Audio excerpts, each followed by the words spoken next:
Okay, so I've spent the last week or so just getting the 3D printer upgraded. We've got, as I've already covered, we've got a new dual Z-axis motor here. We've also fitted these supports. We've got that ball bearing roller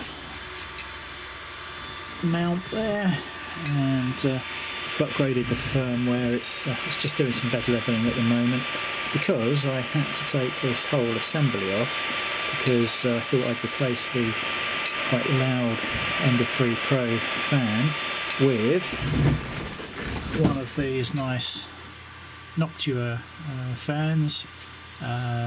Says it's for 3D printers in the description, and it comes, fantastically boxed with all sorts of cables and extras and bits and pieces. In fact, even a little extension wire that allows you to reduce the rotation speed and make it even quieter. But it just, something rang alarm bells as I was taking this apart, and I thought, you know what I'm going to do? I am going to grab something I used to do when I was flying drones, and I just grabbed a little digital wind speed anemometer, and because of the size of the fans being exactly the same, I just held this over the fan, and let's see actually how much that's sucking in. But with the fans out of the shroud, I just lined them up the dead centre of that. But the original Ender fan, making all that noise, is shifting air at 5.1, 5.2 metres per second. And then I connected up the new fan, which unfortunately is only available in 5 or 12 volts. I bought I bought a very nice buck converter to start with a digital display. And let me just see if I can bring that up on the screen without showing you all my details. Yeah, here we go.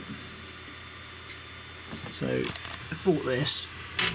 It's got current limiting, voltage adjustment, so you've got in, out, USB 5 volts, display here showing you current, voltage, but it is totally useless for the intended purpose and what it's being advertised for. You can't adjust the output voltage unless you have a load connected to it. Now I think these have been set at manufacturer to output about 18 volts.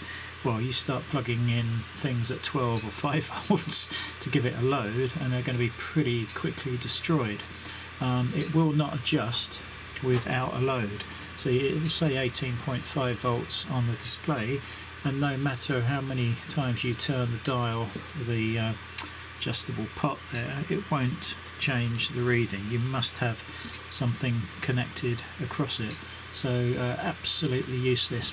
And I noticed also just here, you won't be able to see it very well, but there are LEDs saying full charge, and what it actually is a very nice battery charger. Acrylic case, self-assembly case, and it's great for that purpose.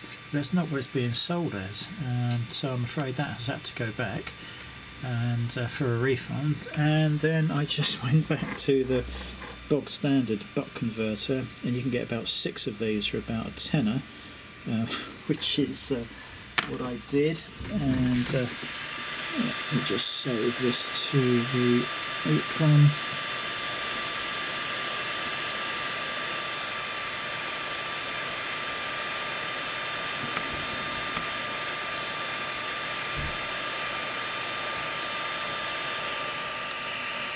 Yeah, so I had to get these, which arrived today, and yeah, this one, no problem. You can plug it into your 24 volt supply that the Ender uses, and then you can adjust this pot, and if you pop a multimeter across the end, you can adjust the voltage without any load being present, which was absolutely perfect.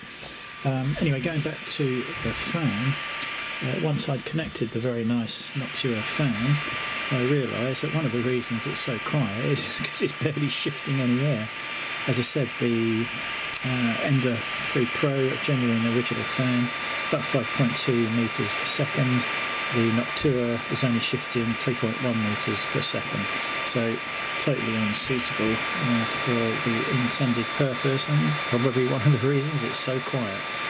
Now, I wasn't prepared to risk almost a 50% decrease in airflow going onto this all-metal Swiss-Tech extruder, so we are stuck, I think, with the relatively noisy fan, which is a shame because everything else is absolutely silent now.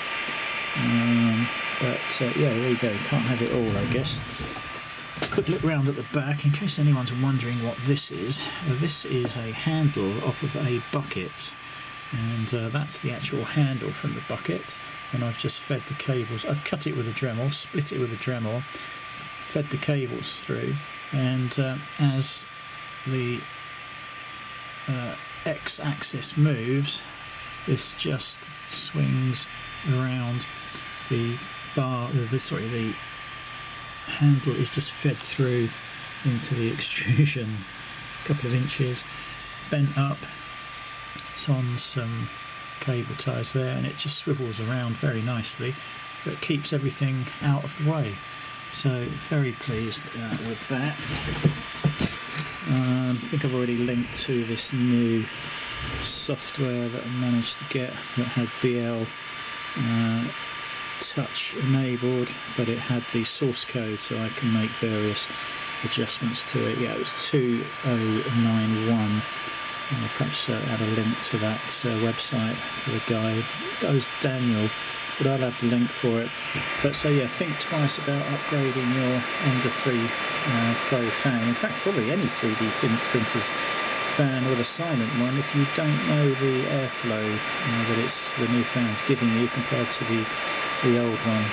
These are pretty inexpensive, and I think the test is valid. So yeah, there we go. So just completed that calibration again because I had removed this. The printer's all ready now, and really just that new fan was the last upgrade, but I think we're going to have to forget it.